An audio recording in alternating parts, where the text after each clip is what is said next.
Hey everybody, it's Peter from the Kia Hyundai channel, and we are live on a Saturday with the 2022 Hyundai Ioniq Ioniq 5 long range preferred. Blah, blah, blah. It is the ultimate. It's the top of the line, and it's named specifically like this for a reason in Canada. It is the preferred all-wheel drive long range with ultimate package.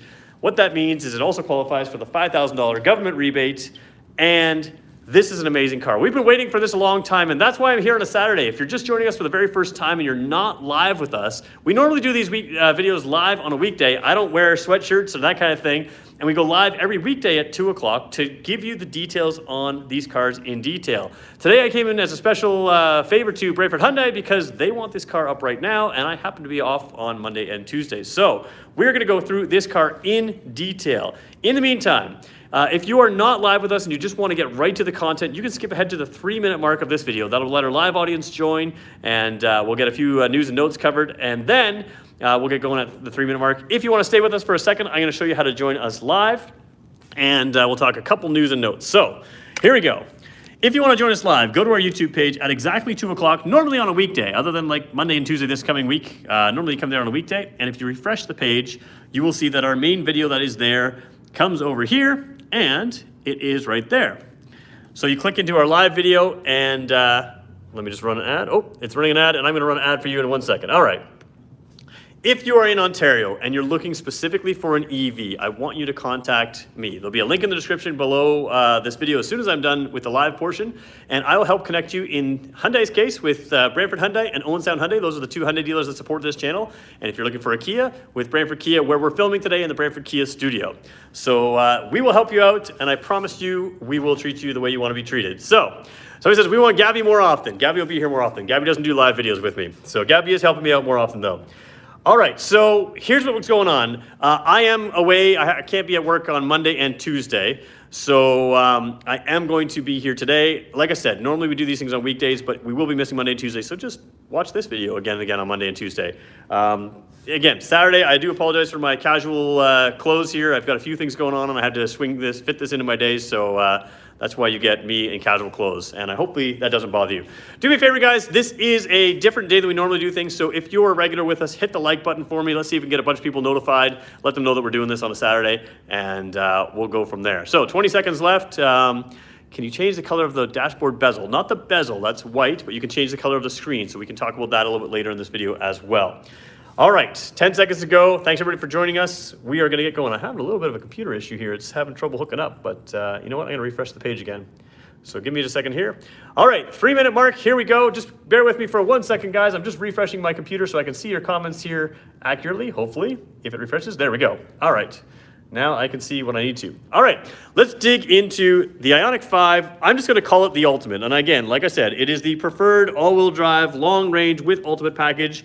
We're gonna spend about half an hour with this vehicle. I'm gonna call it the Ultimate. So let's start with the key fob. Lots going on here. So you have the lock and the unlock. You have the power trunk and the horn button right there. You have parking buttons here and remote start there. And you can pop open the charge door port with that button. So let's first talk about the fun stuff on this car. You can lock the door like that. That's what I did. And then, of course, you just have to hold down this to remote start the car. Now, of course, you're not remote starting the car, but the fun thing with electric vehicles is you're essentially just remote climate the car. But because they have no emissions, I am indoors right now, and I can actually remote start it. Now, if we're in a parking spot that's a little too tight or a garage that's a little too tight, and I just want to pull the car forward, guess what? I hold this button right there and keep holding it for a second. Brake lights come on, and still holding it. Ready? It's going to move, I think, unless it senses something's in its way, and maybe it does. Let's just try that one more time. It is acting like it's going to move, so maybe it's sensing something too close there. Maybe I'm too close to the wall. Let's try going backwards for a second here. All right, it sounds like it's going to go in reverse. Maybe I parked too close to both the walls here. It is making the noise like it's ready to go, but I think what's going on here, guys, is I am a little too close to the walls, or I've tripped it by standing near it. So let's just turn the remote start off. Parking brake comes back on, car is off. You know what? I want to try that one more time. Let's just try the remote start. I feel like it should work right now. Somebody said tires have to be straight, but they are straight. So let's just hold this down again. Oh, I have to do the lock and then hold this down. We're gonna try this one more time because it is pretty cool to see, and I feel like it should work. Okay, so we're going now. We're gonna hold it forward. Let's see what happens. Again, this car hasn't been through our shop yet, so it might not have had everything activated yet. It's humming like it should go. Yep, it's just the way we parked it. So we're gonna turn that off, but long story short is that works pretty well in person. This is the realities of live videos. You want honesty and truth? There's honesty and truth. It doesn't work all the time. And really the reason it's not gonna work right now is because you've got things around it. And again, I did walk near it. It may have tripped it there. So got no gas. That's right, it ran out of gas. All right, so what we're gonna do now is dig inside. We're gonna talk about the outside of this vehicle a little bit later. You'll notice there's yellow windshield wipers there. Those are just temporary ones that we will turn on. As I walked closer to the vehicle, you can see that the mirrors popped out and the door handles popped out. Now they closed in. So again, let's just show you how that works again. Approaching the vehicle with the key. If it's in your pocket, I probably have to leave a little further. Wow, we're doing really well here. Long story short, when you approach the vehicle with your key in hand for the first time, the mirrors pop out, the power door handles pop out, and you've got this here. So how rare that SUV? Yeah, this is pretty rare. So we're gonna look at lighting and everything else in a second. Let's dive into the inside first. So where we're headed, inside a technology overview. We're gonna talk about some seats that are pretty cool. We're gonna go rear seat, we're gonna go trunk space, we're gonna go overall exterior look, exterior lighting, and we're gonna continue to take your questions through this video as well. All right, so there you go. As soon as I approached the car, the lights popped out, or the handles popped out. Now, let's talk about this seat. Yesterday, we were looking at the EV6, the top of the line trim. So again, when we talk about EV6 and Ioniq 5, this is essentially a skateboard platform. So what that means is it's a shared platform between the two cars. But there are differences. If you look at my eGMP video that we did at the LA Auto Show, you'll find that basically it's a skateboard of batteries underneath here, wheels on the either end, and the wheels here, the suspension package is a little different in this car than it is on the EV6. This one is geared for comfort. And when you look inside, Hyundai's talking about this sort of living room style feel in here, living room style vehicle. And you can see that flat floor, ignore this dirty plastic, but that flat floor carries right across. The illusion of space is really present in this vehicle. And the seats here are very much living room-like. So we have traditional powered seat with the lumbar right there, but you got some extra buttons there. And let's just play with them for a second here. See that section there? Now you've seen this before in something like the Santa Fe or maybe the Palisade. They've got that real long extension on the front. This is not something I would use for driving so much, but you can do all kinds of things with this. You can lay this back like this, tilt it back up, and then what you can do is tilt the seat all the way back. Now remember, this is an electric vehicle. So why does this front seat have a kind of lazy boy feel to it? Well, let me just show you in a second when I get it all the way back here. All right, let's go up a little bit. All right, so it is basically laid, I wouldn't say flat, but very close to flat, and you have support under my calf. So let's just flip this around here as I jump aside. Normally I should do this when I'm already sitting inside, but here we go. I am fully reclined, and the cool thing about this is my body is comfortable. My legs are actually supported. Now, let's see if I can show that to you right here. My legs are fully supported by this piece here. It totally feels like a lazy boy. It's pretty cool. And one button returns the seat to normal here, so I'm just gonna do that right now. It allows you to look out the sunroof, but again, why is this important in an electric vehicle? Why is it not just a cool thing? Keep in mind, this car's gonna have to charge every now and then. Now, when we talk about charging on this car is capable, I'm just putting the seat back to normal here, this car is capable of 18-minute charge times, so that's 0 to 80% on these ultra-fast chargers. And those ultra-fast chargers are more prevalent than you might think. Now, let's be real about this. Those ultra-fast chargers, if they're operating at peak, that's the charge time you can get. But even if they're not peak, let's say it's not running at full speed, you can still rely on maybe a 30-minute charge to get a whole lot back. So long story short, one of the fastest charging electric vehicles out there today, and that matters because you're gonna have some charging if you go on a road trip. Now, you've got plenty of range in this car. I wanna talk about the sunroof as well here. A large glass sunroof, and it is a huge panel. So huge panel, and what's cool is when you use the blind to cover it up here, where am I doing? Oh, it helps if I turn the car on here. Powered up, there we go. It is a dual closing panel. The rear panel and the front panel kind of close. When this is closed, some people are gonna like this closed maybe for warmth. A guy like me who has a very good temperature sensing head with the hairline that sort of pulls back for the hair, you can sense sometimes a little extra insulation here. There's a little extra sound insulation there, and we'll talk a lot about sound in this car in a second. So sometimes you want this closed, but when it's closed, your peripheral vision has no idea that there's a massive roof there. When you open it up, like this, both panels open, and it is immense, and it adds to the feeling of kind of a special vehicle when you're sitting in here. So pretty cool feature in there that I quite like. I just think it really makes it just open and airy, and coming across here. All right, let's just, while we're looking at the mirror, I'll never look at it again, but I'm looking at it right now, so I just want to make sure you know it does have home link buttons on the mirror there. 1, 2, and 3. That means you can open your garage doors. Let's dig into some more cool things here. Now, heads-up displays are nearly impossible to film. They're kind of like LED lights. They flicker. Yep, it just flickered away there. There is a massive heads-up display in this vehicle, this ultimate package, this top line trim. And it kind of like covers the entire lane of the road. You can kind of see it in the distance there. Let's see if I can zoom in again. Yeah, there we go. So there's a lot of things you can do with this heads-up display. And let's see if I can get into the menu before it fades away on us again here. Let's go to setup. Let's go to vehicle. Let's go to heads-up display right there. Let's go to the augmented reality display. And we're going to go back over here to the, there you go. So, oh, it's gone already. So let's come back to that in a second here. Let's see if we can get it back. We'll come back to that when we get it. Oh, there we go. It's back. So we'll zoom back in again. All right. So watch what I can do here. Something like this. There's your augmented reality display. That is the kind of display that it will show in front of you when you have, let's say, your navigation going and you can look for the lane. If you brush up against a lane marker, you can see the orange lane markers. The orange line on the road will line up here, and the orange lane markers will arrow for you to come back in. So a lot of cool things with this, what they call augmented reality. Oh, it's disappeared again. We'll have to come back to that.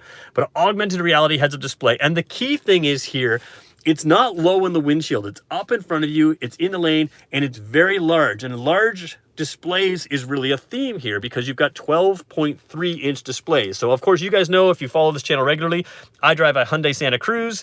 I really like my 10.25-inch screen and 10.25-inch screen here. They feel very large to me. These are 12.3-inch screens on both sides, and it's impossible to film the visual that I have here, but the feeling that I have is that this is a full display, single display screen. So you got like 2 feet of screen here, over 12 inches here, over 12 inches there.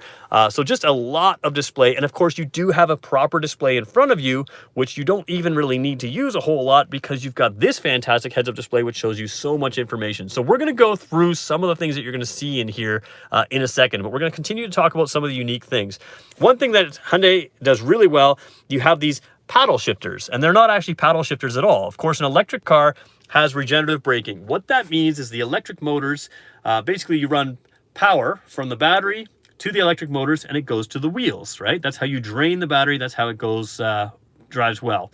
And then if you have regenerative braking, when you let off the throttle, the accelerator pedal, the gas pedal for some people, when you let off that pedal, you can set it up to instantly brake right there, or you can set it up to coast or any kind of thing. We'll talk about that in 1 second. But as you set it up to brake, as it coasts, it actually will regenerative brake on its own. So you can do one pedal driving in this car with the pedal system, which is just a setting. You just back off the throttle and or back off the accelerator pedal, I guess, and the car will slow down, including to a complete stop. But when you do that regenerative braking, it basically takes the wheels, powers the motor, and then goes into the battery. So if you ever had like one of those old crank style flashlights that I used to take camping as a kid, my kids actually have one right now, same idea. The power goes one way or the power can go the other way.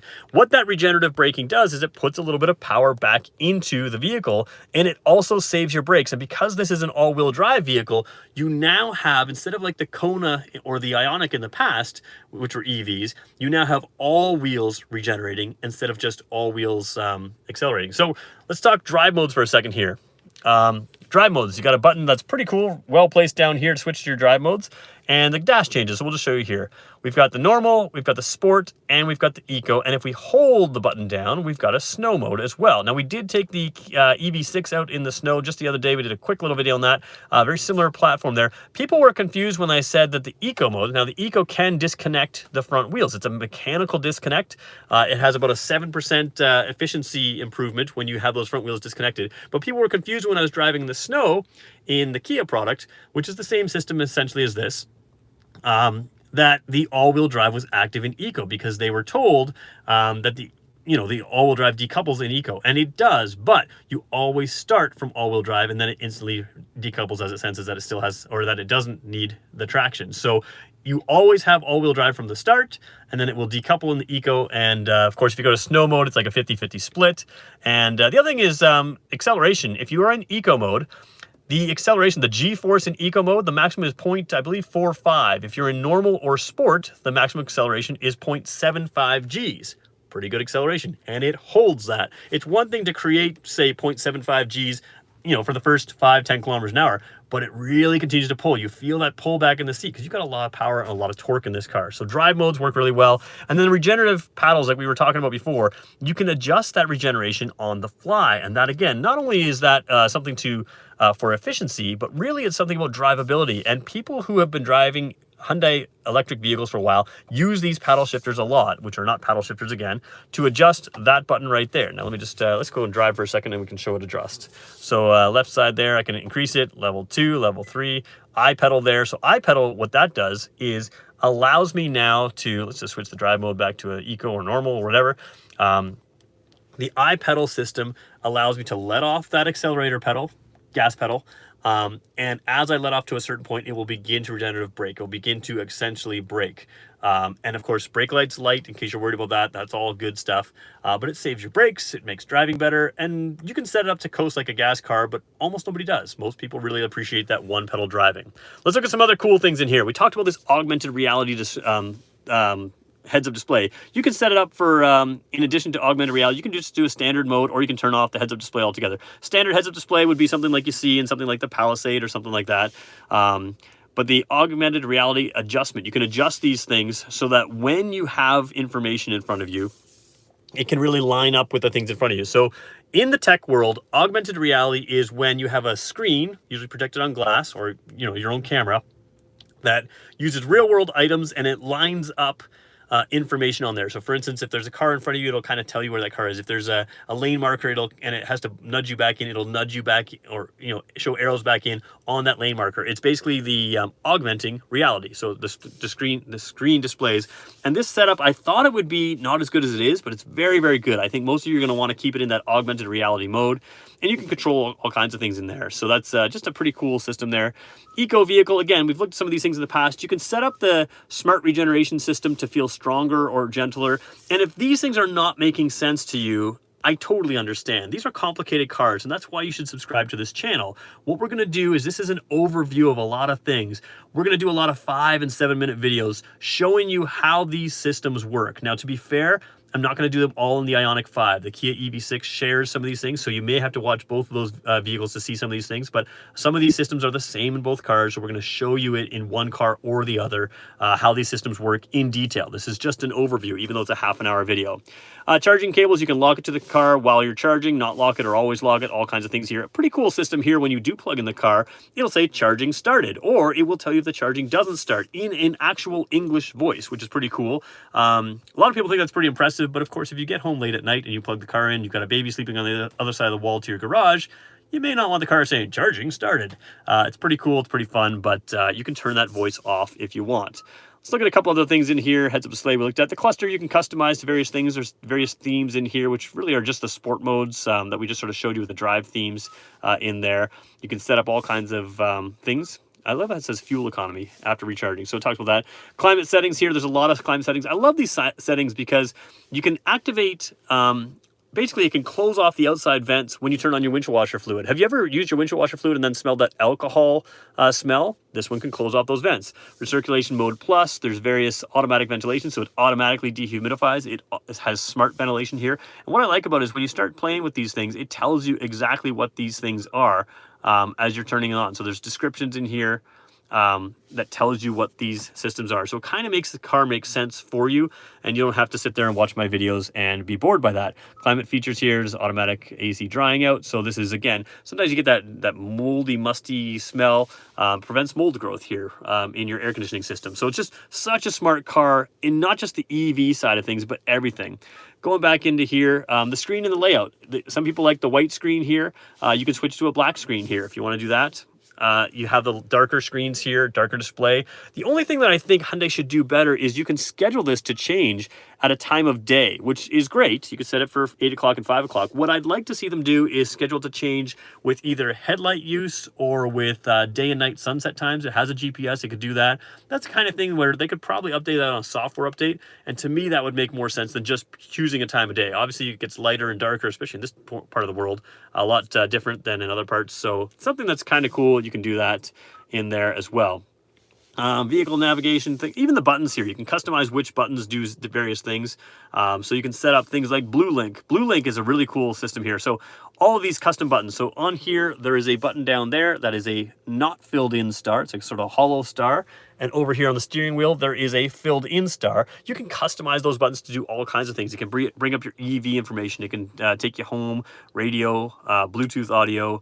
So you can choose what those buttons do in various things, and they have different types of things. Blue Link is another cool feature to have on this car. So Blue Link is a cell phone app. The cell phone app, it also is a emergency assistance system here. So let me just show you quickly. Oops, let's flip the camera around. There are 2 buttons in here to call for a tow truck, or if you get in an accident, it can do various things. At this point, it's still no charge. There will be a time where they charge for certain features. It'll be a tiered system, is my understanding. But what you have is the ability to, for instance, start your car on your cell phone. Now, I have an electric vehicle, and it is super handy to be able to do some of these things on the cell phone because I could be in my garage and I can preheat the car. I could be in a shopping mall and I can preheat the car and then set the window to defrost when it's outside. Because again, no emissions in the garage, you can set it, and you don't have to be within range of your key fob, but you can also do things like start the charge, check the state of charge. You can turn on your heated seats, you can turn on the heated steering wheel. So there's so many things you can do from that cell phone app, and you can set up custom settings so it's a 1-button thing. Hey, I have my vehicle set up for when it's in the winter and it's inside the garage, I don't need to defrost the windows there, but when it's in the winter and it's outside the garage, so I've set it up as winter inside and winter outside. You can do so many things with that Blue Link system. So what we're gonna do, actually come down here just one quick more second. You've got the system here that's kind of a dual zone system. So keep in mind, I've got my outside lights on. Let me just put this car in park for 1 second. Oh, we are in park. Okay. Let me just jump outside. I've got the outside lights here. There we go. My motion sensor lights turned off. So the overall feeling of simplicity is very much here. I've got some junk and other stuff in there, but the flat floor here, USB port, 12-volt port. Even on the climate system here, you've got a simple type system. So you can turn on your seat warmers and stuff in here. You tap that, the screen comes up. You have your seat warmers, your steering wheel heater, that kind of thing. I like to call them rump roasters. So you know what, let's turn it on. These are leather seats. I'll tell you as soon as I start feeling, warmth. I'm wearing jeans today and a thicker sweatshirt, so it'll take a little bit longer. But you also have, the climate system in here. So you set the climate system up. What I like to do is just set it to auto. It's a dual zone system. You can see currently I have it 23 degrees on the passenger side, 22 on my side. You can change that up. You can play with all these things. Generally speaking, you're just going to leave it in auto and let this car figure it out on its own, especially in an electric vehicle. Climate system is going to affect your range. Now, again, you have so much range that the average driver isn't going to worry about range at all on this car. But using a ton of heat, using those kind of things, taking it off of auto and using the manual fan is going to use more range than letting the car sort of think for itself. So in general, you want to let it do its own thing. I'm going to turn the car fully off just for our system here. Just keeps it quieter and there's no wind blowing on the microphones that I'm using. One thing to be aware of, the shifter in this is different. Again, because they went with this sort of open feeling here, right? You got a lot of openness here, USB ports there, wireless phone charger down here. I should point that out as well. Armrest that rises, just a ton of space underneath there. Put the armrest down and you've got the armrest and some storage in there, I believe, as well. Ooh, yep, there we go. So there we go. There's some storage in there as well. But because they went with this open theme here, your gear shift sits in a weird spot. Now, if you are old school like me, my very first car had a column shifter. This is not a column shifter. The way you get this in gear is you're going to turn it forward or turn it back like this, preferably with the proper hand, your right hand instead of your left hand like I'm doing because I'm filming with the camera. But don't let people yank on this. You'll break it off. That's not what you want to do. So it is very simple to use. While we're looking at the rear view camera, let's check this out. Of course, you have the bird's eye view here, the 360 camera, and you have the traditional backup camera, but we can do some other cool things. Let's just see. Oh, we want to look straight down at the back end. Oh, there's straight down at the back end. You want to look sort of to the sides of the car. Your parallel parking, you can look at the sides as well. Most people are going to keep it here, but if you really want to impress people, you're going to do this. How cool is this? Now, this is super cool because this is the room that I'm in. You can see there's the table over there, the table leg. There's the wet floor sign over there behind. You can see all the little lines in the floor. So this is just a cool way to view the car. Now, they do something wrong here, in my opinion. This is a software update away from being great. This feature is not offered on a car without a sunroof, to the best of my knowledge. This car has a sunroof, and this car's blue. Why don't we just make the software update that? That would be cool. So I think that's what the thing they should do here. Again, software updates can happen in the future, but it's pretty cool to just like swing your car around. Is it practical? I'm not sure how many people will use this. I guess you can see the curb in front of your car. There's things you can see. You can see exactly what's right beside your car. Again, the cameras are in the mirrors. So if it sticks above the mirrors, which I'll show you with the table over here, We can see the table legs there, but it looks like it's a really long table leg. That's because it's probably at the mirror height, my table there. But anything on the ground, on the floor there, you're going to be able to see very well with this system. Yeah, do you use it? Is it practical? I'm not sure, but it's super cool to impress your friends. And yeah, it's just a pretty cool system where you can start playing with it. Okay, so here's what we're going to do, guys. Again, we're having less people than we would expect to have because mostly I'm up on a weekday and it's a weekend. Let's see if we can get 100 likes today. So do me a favor, everybody's on, hit the like button. I'm going to go back, see if you have any questions for me. Then we're going to go rear seat space, trunk space, continue looking around the outside of this vehicle. I should mention Bose audio in this car, and I will mention also ambient lighting around the lights there. They are flickering on your camera here. They don't actually flicker in real life. It's just the way the camera interacts with those lights. So does the Lucid Blue have metallic flake in the paint? Yes, it does. I will try to show that to you.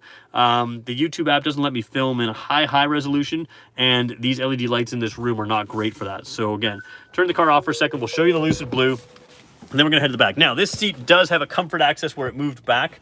I am going to put it back to where I had it here so that when I jump in the back seat, you can see a realistic space of where it is. And I'll leave the door open so it stays there. There are memory seats here as well. I don't think I pointed that out here. And the one thing I really like is they kind of have this hidden space here where it's just the whole thing is a handle. They've got some ambient lighting in there. You can see it's on blue right now as well.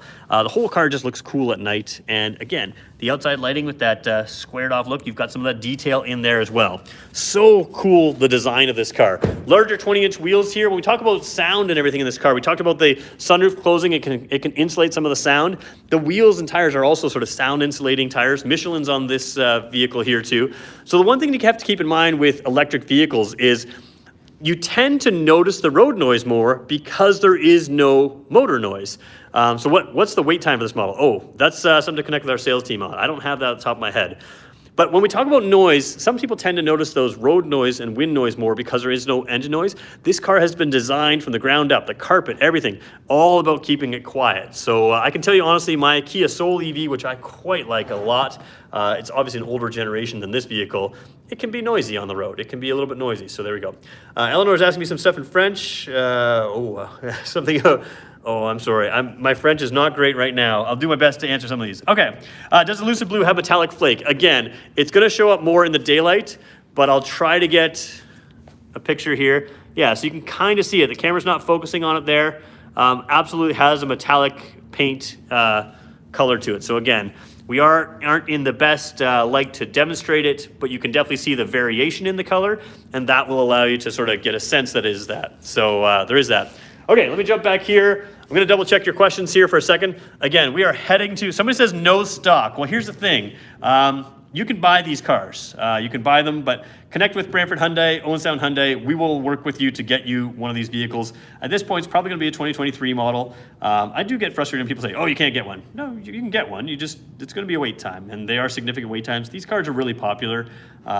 And, you know, people want to know more about them, but I can tell you that right now my parents have bought an EV, and they're going to be a year away. So that's, you know, some people understand that that's how long it takes sometimes. What's the color name? Is it the Lucid Blue, I believe it was? I don't remember the color off the top of my head, so bear with me for a second, guys. Oh, show the sliding console and glove box. You know what? I haven't played with that yet. So here's the thing, guys. I was supposed to have a full day with this car, but instead I've had about 15 minutes before this video started to play with stuff. So I actually haven't played with the sliding center console yet, even though I know it is there. I am unable to be at work on Monday and Tuesday, so I'm here on a Saturday with that. So let's try to play with this console, and I know you guys are gonna make fun of me because I'm supposed to be an expert on these things. I have never moved this console, so let's figure out how to make it move. Oh, that's easy. Look at that. Okay, so there's a handle right here, right in the front there. I don't know if I could film it. It's always nerve-wracking when I do these things live on video, but there it is sliding all the way back, and now we're going to slide it all the way forward there as well. So it doesn't move a huge degree, but like the seats, it moves, and again, very living room feeling there as well. Okay, one other thing this vehicle does cool, vehicle to load system. You can plug in outside power. One of the things I want to do is, I have an electric barbecue. I want to cook burgers while doing a live video with one of these vehicles. So we'll do that again. Someone says price, let's show the price right here. I have terrible handwriting, guys. You can pause the screen here, but there are your trim lines with my terrible handwriting showing you the pricing, trim lines, and then the option, ultimate packages and option package up there. So there's a screen you can use on that. Someone says I fit on that floor. All right, bear with me as I roll back seat, trunk. Let's go there. Now, cool thing about these door handles here, if they're in, like it is right now, Canadian winters, they kind of scare some people. You don't have to worry about these. They're not like the Tesla ones that come out and can have issues getting stuck. You have the ability, if they were covered in ice, to push in right here and then pull it out like that. Very cool to do that.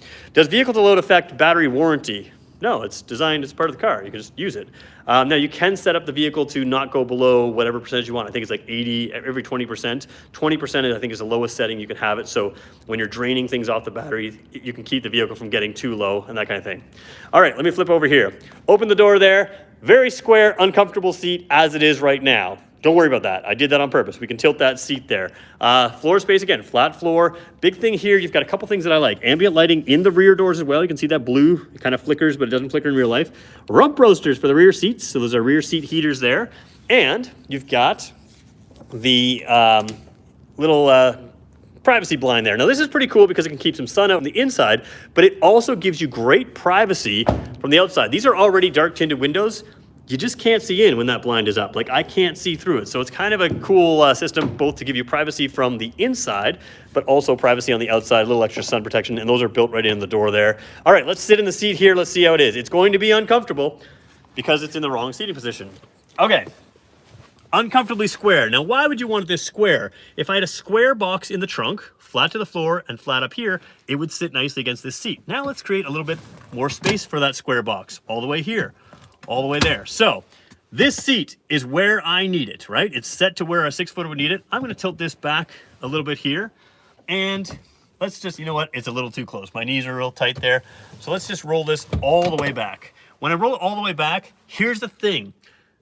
I don't like Tesla's rear seats. And to be blunt, you shouldn't like them either. They're terrible. Tesla's rear seats, your legs can't go on the seat. Here I am, I'm 6 feet tall, my legs are on the seat. Go sit in the Model 3, go sit in the Model Y, go sit in the Model S. You're gonna have your legs up like this on a Tesla. It's comfortable back here. That's a big feature to have on these skateboard platforms. You have to have a little bit of a raised floor, and that sometimes means that the seats in the rear especially sit too low. You can tilt these seats way back here. So again, front person can recline, I can recline, and again, headroom is very good. It covers me the whole way, all the way back. More headroom here, I would say, when I recline the seat back than in the EV6. And again, tons of space by the sunroof here, good space here. I'm a 6-footer sitting back here. Now let's talk features and options. They've done a good job here. Again, you've got those heated seats, you've got the ambient lighting in the door there, as well as on the speaker there, Bose audio. You've got the speakers, or sorry, the vents over there, so you can aim those and turn them on and off. Here's what I love about what Kia and Hyundai do on their seat backs here. Plastic back seats. I have kids. If you have kids, especially if they're in the car seats, their feet are gonna touch this, and this is gonna get dirty. Now you have leatherish on the front and cloth back here. A lot of these materials are recycled different things and environmentally friendly type things. But the plastic back here, you can wipe this with a damp cloth and it will be clean. Over here, you have a pocket. Now, they do it right here, not just on the passenger side, they do it on the driver's side as well. It really bothers me because I have 2 kids when they only put a pocket on one side. So pocket on the one side, think about that. Used to be for the map pocket for the driver. We've got GPSs. You don't need, the driver's not using that anymore. You got kids using that. Don't make it unfair for the 2 kids in the back. So that's what I like. Pockets on both sides here, that's really good. USB ports down here in the center. Again, no vents here because they are on the side. And you've got a rubber pad down here, which you can pull out and clean, which keeps, you know, if you had a phone or something like that charging, it keeps it nice and safe. And again, that flat floor means that this middle seat here is more usable in this car than it would be in some other cars. So just overall excellent. It's got an armrest back here as well. Let's see if I can flip around to that. Again, the armrest sits in this angle. Oops, come on, there we go. Sits a little bit down, and I can have it a little bit up depending on how I tilt the back seat here. So we're gonna tilt this up. We're gonna make it comfortable for me. So let's do that. This is where I feel like it would be comfortable, and we're gonna do that because we're about to look at trunk space right now. So let's do that. When we measure trunks in here, we use a teddy bear. Teddy bear test is important because a lot of companies will tell you their trunk space in liters or in cubic feet, and that's kind of annoying because sometimes trunks are usable, sometimes trunks aren't. So the way we use our teddy bear here in this teddy bear test is we stick him in every vehicle that we do a review of, And he gives you a sense of which trunk is bigger and which trunk is smaller. And you can see there's a really good sized trunk in here. This is bigger than the EV6. Those of you who are watching yesterday's video, there is more space for teddy bear here. This cargo cover, you're like, wait a minute, why isn't this cargo cover up against the seat? Well, it could be if we wanted to move it forward, right? But the reason I left it where it is so I could recline the seats everywhere I wanted. Now, keep in mind, you could put teddy bear a lot further forward if we had that seat up like that. And these seats also slide forward, so that creates even more space. Again, remember, I had this seat all the way back. This is the minimum amount of trunk space that you could get back here, and it's a lot. It's a very SUV-like space back here. Coming in under the floor, tire mobility kit over there. You've got a level 1 charger right over here. I haven't seen the vehicle to load function on this, but I do know it comes with this car. If you want to look at the charge port here, we'll tap that there and it opens up like that. What I really like about this is if you're going fast charging, you plug out, take out that extra plug there, it all plugs in. Keep that plug in there. There's no more plug on the top side, which I don't mind at all. And you have a sense of how charged your battery is here. So it works its way up to full, so you have that. Tap the button and it closes down. Again, just simple, cool system there. All right, we're gonna finish off. I know we're going a little long today. We're gonna go look at the lighting here. I do wanna point out one thing here. You guys have sort of probably seen the lights on the back of these before. The rear light here, the white section is what's lit. The black section in the middle is not lit. And it very much looks like, you remember how we have those square lights here? That is kind of like a squished and stretched square light up there. The detail in the styling is good. Somebody asked about a spare tire. Generally speaking, EVs don't tend to have spare tires. They have the power mobility kit. So that's kind of the way they do that nowadays. All right, keep in mind you do have good roadside assistance. So let's turn the car back to the on position. There's a lot more to show you guys in this car, and we're gonna do that in bite-sized pieces, 5-7 minute videos on individual features again and again and again on this channel. So feel free to subscribe if you wanna know more. All right, headlights are on. We're gonna turn left side signal on as well. When we turn the signal on and we're driving, and you know what, let's just show you that for a second. All right, car is on, car is in gear. Oops, sorry, it's not in gear. What am I doing? Okay, it helps if I turn the car on. There we go, car is on, shift it to park. Okay, park. There we go. Car is on, and now I'm signaling. That's what I was trying to do. And you've got over here, that is your blind spot on the right side. It's a live video feed of the blind spot wherever you're signaling. Super great idea. I have this in my Santa Cruz. I didn't think it would be super useful, but it really is. Somebody asked, and I know where we're headed, does it have a rear wiper? It doesn't. Now, I've done a video about this. I think it's been overplayed online, the rear wiper. Yes, there are situations where it can be hard to see without a rear wiper. Should they have put one on? Yeah, they should have. Does it have one? No. Does a Tesla have one? No. Does a Kia EV6 have one? No. It's not the end of the world for a lot of people, but it doesn't have one. And I know that a lot of you want it, and you can complain, but don't complain to me about it. So there we go. All right, looking over here, let's check out the lighting here. So I want to point out one thing while I'm at the front here. You have the active shutters down here. Those will open up and close as necessary. You have these little parking sensors here. Remember when I tried to move the vehicle forward on its own? Oh boy. Those parking sensors, oh boy. Sorry about that, guys. These parking sensors can sense the spaces in front of you, and that may be what's preventing it from coming forward. It also might just be that I didn't do something right. But yeah, those are also useful when you're driving. Okay, over here, let's just take a look at this side first. Headlights are inside these squares. So if you look at these squares, you can see that kind of like that, again, that filtering down that you're seeing there, that's the way they interact with the LED, or they interact with the camera. They don't do that in real life, but you do see those sort of squareness to them, those itty bitty squares. So overall, the lights are squares, and then they have in the design little squares again, and then they have in that design little squares again. So it's just cool the way they complete the design. The overall feel of this car is just, it's cool. Camera in the front and the center there. I don't know if you can see that. That's how you get that 360 view. And of course, those daytime running lights turn to signals. The headlights are in the middle there. You do have a signal light on the side here. And unlike the rest of the Hyundai cars, again, a squared off look there as well. So they've really kind of gone with that theme and run with it. And you're going to see this a lot through their future electric vehicles. So overall, remember I said there's this kind of squared off look and then individual squares as well. And this light here looks like a squished square over there. And then the signal lights in the center over there as well. Now we had the preferred version, preferred long range. The preferred long range has different trim down the bottom here, different wheels there. This is the ultimate, so you have the 20-inch instead of 19-inch rims and tires. And we'll show you them as well. I do apologize for them being so dirty. again, we're trying to fit this in on my day off, and there you go. All right, we've gone 39 minutes. That's pretty long. Hit 92 likes. If there's anybody who has a like to give, do me a favor, hit it right now.